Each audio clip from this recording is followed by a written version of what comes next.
بسم اللہ الرحمن الرحیم۔ ڈیئر اسٹوڈنٹس، السلام علیکم ورحمۃ اللہ وبرکاتہ۔ آج 7 جولائی 2020 بروز منگل ہمارا جماعت دہم کی اسلامیات کا لیکچر نمبر 23 ہے۔ آج کے سبق میں ہم حدیث نمبر 17 کا ترجمہ، مفہوم اور تشریح پڑھیں گے۔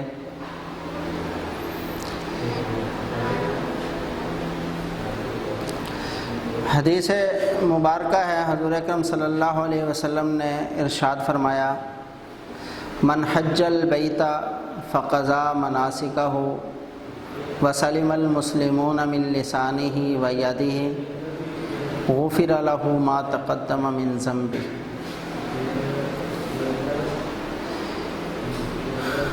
اس کا ترجمہ ہے کہ جس شخص نے بیت اللہ کا حج کیا اور اس کے تمام مناسک ادا کیے اور مسلمان اس کی زبان اور اس کے ہاتھ سے محفوظ رہے تو اس کے پہلے تمام صغیرہ گناہ معاف کر دیے جائیں گے۔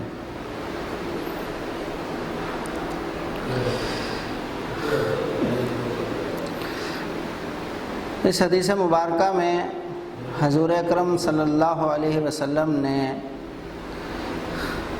حج کی فضیلت کو ذکر فرمایا ہے۔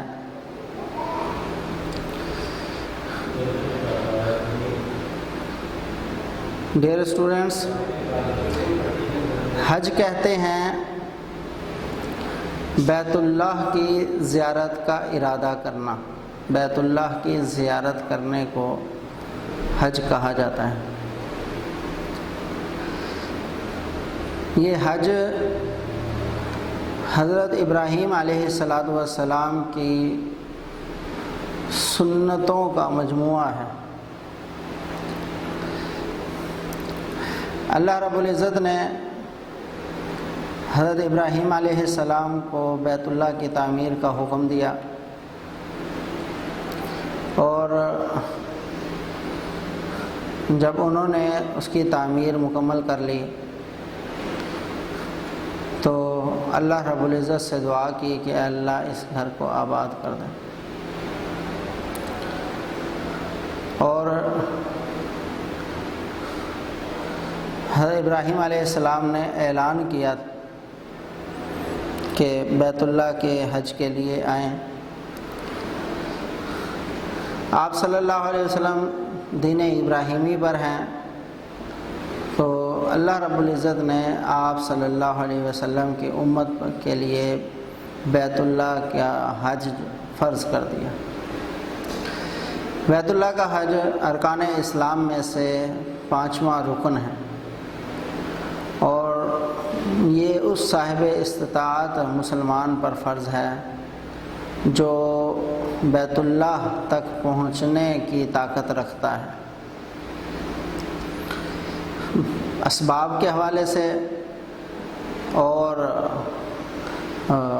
سہولت کے حوالے سے دونوں طاقتیں اس کے پاس میسر ہیں، تو اس پر زندگی میں ایک مرتبہ بیت اللہ کا حج کرنا فرض ہے۔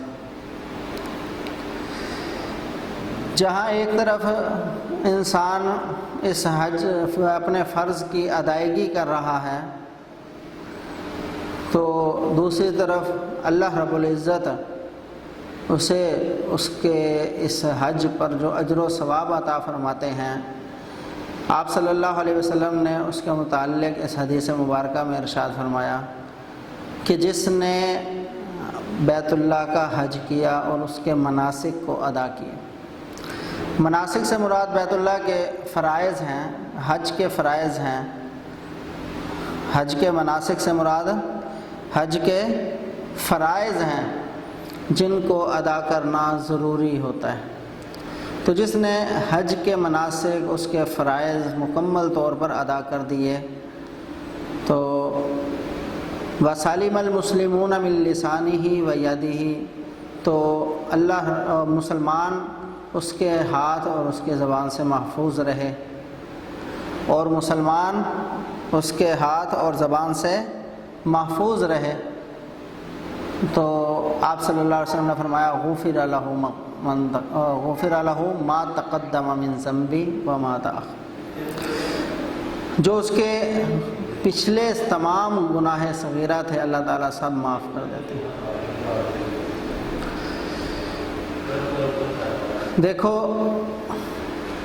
حج کی ادائیگی کے لیے اس حدیث مبارکہ میں دو امور کا حکم دیا گیا ہے، دو چیزوں کو لازمی طور پر ادا کرنے کا حکم دیا گیا، دو احکامات پر عمل کرنے کا لازماً کہا گیا ہے۔ پہلی بات کہ اس کے مناسک کو پورے طور پر ادا کرنا ہے۔ اگر کسی آدمی نے حج کے مناسک میں سے کوئی منسک، کوئی ایک رکن چھوڑ دیا تو اس کا حج ادا نہیں ہوگا۔ دوسری بات کہ سلم المسلمون من لسانہ ویدہ، کہ مسلمان اس کے زبان اور ہاتھ سے محفوظ رہیں، یعنی کسی مسلمان کو اس کی زبان سے بھی کوئی تکلیف نہ پہنچے اور اس کے ہاتھ سے بھی کوئی تکلیف نہ پہنچے۔ یعنی حج کے اندر چونکہ جم غفیر ہوتا ہے، بہت بڑی تعداد میں مسلمان بیت اللہ کا طواف کر رہے ہوتے ہیں، اس کے ارکان ادا کر رہے ہوتے ہیں، صفا مروہ کے درمیان سعی کر رہے ہوتے ہیں، اسی طرح مینا میں، مزدلفہ میں، عرفات میں مسلمانوں کا جم غفیر ہوتا ہے۔ تو ایسے موقعوں کے اندر ایک دوسرے کے ساتھ بعض اوقات اونچ نیچ ہو جاتی ہے، تو اللہ رب العزت نے اس موقع پر درگزر کرنے کا حکم دیا ہے۔ تو ہمارے لیے یہ تاکید ہے کہ مسلمان ہماری زبان سے اور ہمارے ہاتھ پاؤں سے، ہمارے جسم سے محفوظ رہے، کسی کو ایذا نہ پہنچائی جائے، نہ زبان سے ایذا پہنچے، نہ کسی اور اس کے عمل سے ایذا پہنچے۔ تو پھر اللہ رب العزت نے اس پر یہ عمل موقوف کیا، اس پر یہ ثواب جو ہے وہ اجر کی نوید سنائی ہے، خوشخبری سنائی ہے کہ اگر مسلمان اس کی ایذا رسانی سے محفوظ رہتے ہیں اور کسی کو کوئی تکلیف بھی نہیں ہوتی، تو پھر غفر لہ ما تقدم من ذنبہ، اس کے پچھلے تمام گناہ معاف کر دیے جاتے ہیں۔ تو میں نے بتایا کہ تمام گناہ صغیرہ معاف ہو جاتے ہیں، کیونکہ دوسری روایات کے اندر یہ بات موجود ہے کہ انسان کے جو گناہ کبیرہ ہیں وہ توبہ کے بغیر معاف نہیں ہوتے۔ اگر ایک آدمی حج کے لیے گیا ہوا ہے، اللہ رب العزت کا گھر اس کے سامنے ہے اور اس کے دل ندامت سے چور چور ہو چکا ہے، اور وہ وہاں پر اللہ رب العزت سے اپنے پچھلے گناہوں کی بھی توبہ کر رہا ہے، معافی مانگ رہا ہے، اپنی ندامت کا اظہار کر رہا ہے، اور یقیناً جو بھی اللہ رب العزت کے گھر کی زیارت کے لیے جاتا ہے، وہاں اسے اپنا تمام نامہ اعمال نظر آ رہا ہوتا ہے کہ میں نے پیچھے کیا کیا ہے۔ آج اس اللہ کے حضور حاضر ہوں تو میری جو زندگی ہے وہ کیسی ہے، سیاہ ہے یا سفید ہے؟ تو اسے خود ندامت ہوتی ہے اپنی زندگی پر، اور وہ اللہ تعالیٰ سے توبہ کر لیتا ہے، استغفار کر لیتا ہے، گناہوں کی معافی مانگ لیتا ہے اور آئندہ نہ کرنے کا مصمم عزم کرتا ہے، تو پھر اللہ رب العزت اس کے وہ گناہ کبیرہ بھی معاف کر دیتے ہیں۔ لیکن اس میں وہ گناہ جو حقوق سے متعلق ہوتے ہیں، جیسے کسی کا وراثت کا مال کھایا ہے، کسی کو دھوکہ دیا ہے، اس کا مال کھا لیا کسی ذریعے سے، یا کسی کو قتل کیا ہے، کسی کی چوری یا ڈکیٹی ماری کی ہے، کسی کو اور طریقے سے نقصان پہنچایا، کسی کی عصمت دری کی ہے، یا پھر کسی سے قرض لیا ہوا ہے، تو یہ قرض لینا، کسی کو ایذا پہنچانا، تکلیف پہنچانا، یہ حقوق العباد ہیں۔ حقوق العباد کے متعلق حضور اکرم صلی اللہ علیہ وسلم کی ایک حدیث ہے جس کا مفہوم ہے کہ حقوق العباد اس وقت تک معاف نہیں ہوں گے جب تک کہ وہ آدمی خود معاف نہ کر دے۔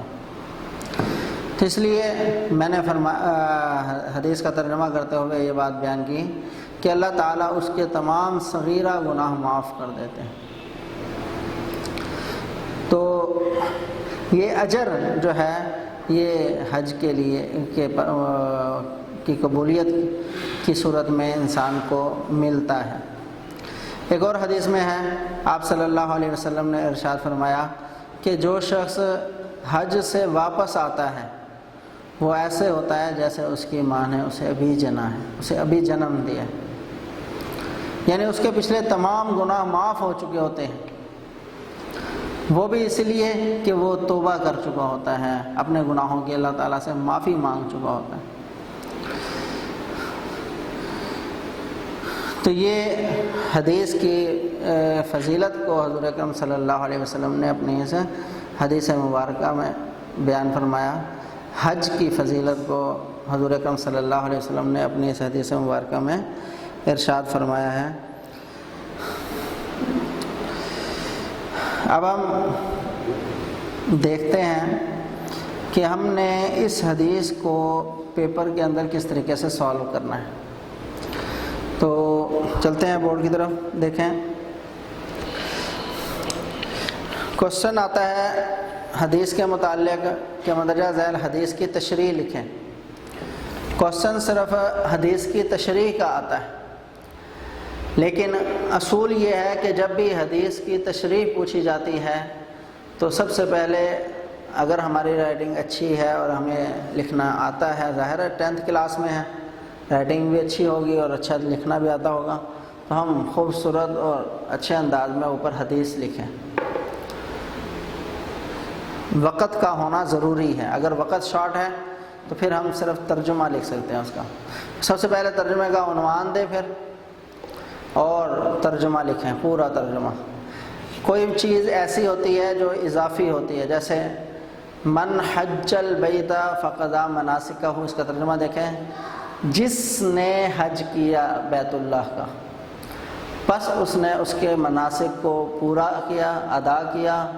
بس دیکھو اس فقضا مناسکہ، اس کے مناسک ادا کیے، اس کا معنی ہے اس کے مناسک ادا کیے، لیکن یہاں پر ایک لفظ ہے اس کے تمام مناسک ادا کیے۔ اب تمام کا لفظ میں نے اضافہ کیا ہے ترجمے میں، تو جو بھی لفظ ترجمے میں اضافی ہوتا ہے اس کو بریکٹ کے اندر، کوسین کے اندر لکھتے ہیں۔ آگے سمجھ میں؟ یہ دیکھو یہ کوسین ہے، بریکٹ ڈلی ہوئی ہے اور اس کے اندر میں نے اس لفظ کا اضافہ کیا ہے۔ تو اسی طریقے سے ہوتا ہے۔ تو ترجمہ کرتے ہوئے فقضا مناسکہ، اس نے اس کے مناسک کو ادا کیا۔ وسلم المسلمون من لسانہ ویدہ، اور مسلمان اس کی زبان سے اور اس کے ہاتھ سے محفوظ رہے۔ غفر لہ ما تقدم من ذنبہ، بخش دیے جاتے ہیں اس کے تمام گناہ۔ اب یہاں دیکھو میں نے، اور اس کے پہلے تمام صغیرہ، یہ لفظ میں نے لکھا ہے، آگے وہی معنی ہے، من ذنبہ، گناہ معاف کر دیے جاتے ہیں، اور اس کے پہلے گناہ معاف کر دیے جاتے ہیں، لیکن تمام صغیرہ یہ میں نے بیچ میں ایڈ کیا تو اس کو کوسین کے اندر۔ اس کے بعد دوسری بات آتی ہے حدیث کا مفہوم لکھنا ہے۔ آپ لوگوں نے حدیث کا مفہوم لکھنا ہے کہ حدیث مبارکہ کا مفہوم ہے، رسول اللہ صلی اللہ علیہ وسلم نے ارشاد فرمایا کہ جس آدمی نے بیت اللہ کا حج کیا اور صحیح طریقے سے حج کیا اور اس کے تمام مناسک کو پورا کیا، اور کسی مسلمان کو اس نے اپنی زبان یا ہاتھ سے تکلیف نہیں پہنچائی، تو اللہ تبارک و تعالیٰ اس کے پچھلے تمام صغیرہ گناہ معاف کر دیں گے، اس انداز سے۔ اس کے بعد تشریح ہے۔ تشریح کے اندر ہم نے حج کی تعریف کرنی ہے، حج کسے کہتے ہیں، حج کے مناسک کو ذکر کرنا ہے، اور اس کے متعلق جو بھی قرآن آیات یا حدیث ہیں اس کو ذکر کرنا ہے، اور اس کے بعد یہ جو وسلم المسلمون من لسانہ ویدہ، اس کی جو اہمیت ہے اس کو بیان کر دینی ہے، اور یہ حدیث کی مکمل تشریح ہوگی، آخر میں اس کا اجر ذکر کر دینا ہے، تو یہ ہماری حدیث جو ہے یہ مکمل ہو جائے گی۔ یہ تینوں چیزیں لکھنا ہمارے لیے ضروری ہے۔ تو آج کی آپ کی کا سبق مکمل ہو گیا۔ یہ حدیث نمبر 17 ہے۔ اس کو اچھے طریقے سے اس کا ترجمہ، مفہوم اور تشریح جو ہے یہ آپ لوگوں نے یاد کرنی ہے۔ اگر نوٹس آپ کے پاس موجود ہیں تو نوٹس کے اوپر یہ تشریح اور مفہوم، ترجمہ وغیرہ سب کچھ موجود ہے، لکھا ہوا ہے، آپ وہاں سے دیکھ کر بھی یاد کر سکتے ہیں، اور ورنہ کتاب کے اندر جو موجود ہے اس کو بھی کر سکتے ہیں، لیکن اس میں کچھ چیزیں اضافی، جیسے میں نے بتایا حج کی تعریف اور مناسک وغیرہ کا ذکر اور سالم المسلمون من لسانی و یدی، اس کا اضافہ کر دینا۔ تو آج کی ڈائری نوٹ کر لیں۔